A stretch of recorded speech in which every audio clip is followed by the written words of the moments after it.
9 a.m. in Fredericksburg, Virginia, and a campaign stop for the man they call the rock star in the race for the Democratic nomination. It's not quite Betomania on Main Street. With 18 months still to go until the presidential election, it's more of an orderly queue. I'm really here just to confirm that he's my guy. I'll be honest, I'm actually a registered Republican. So, I know, the travesty. However, I consider myself to be much more of a moderate, centrist type person. So so you might lend a Democrat your vote this time. That's correct. That's correct. Some noise for Beto O'Rourke. Mr. O'Rourke has a lot of what has become a buzzword in this race: energy, around a rededication to progressive principles in response to the Trump onslaught. Primary health care for all, mental health care for all, and every woman making her own decisions about her own body. There are some familiar faces competing with O'Rourke. Vermont Senator Bernie Sanders builds on the bedrock of support from his 2016 presidential bid. Former Vice President Joe Biden leads in the polls, even though he hasn't formally announced yet.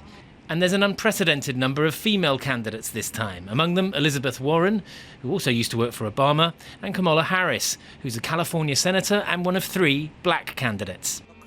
Whoever wins will have to take on an incumbent who doesn't hesitate to get personal when he campaigns and doesn't waste time with the kind of lofty rhetoric voiced by Beto O'Rourke. Are you too nice to take on the president? If we descend into the smallness, the pettiness, the meanness, then there's no one who plays that game better than Donald Trump.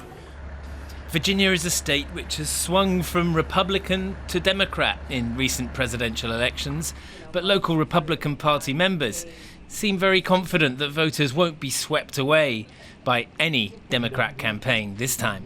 And when they look at this delusional rhetoric from Beto and all those guys, when they look at everything, they look at their life, there is no way they can support him. And Trump is going to have a landslide. One thing that all the Democrat candidates talk about is ending the politics of division, ending the politics of hate that they say has been engendered by the Trump White House. I find it rich that Democrats think that we're the ones that create division when they center their politics on identity.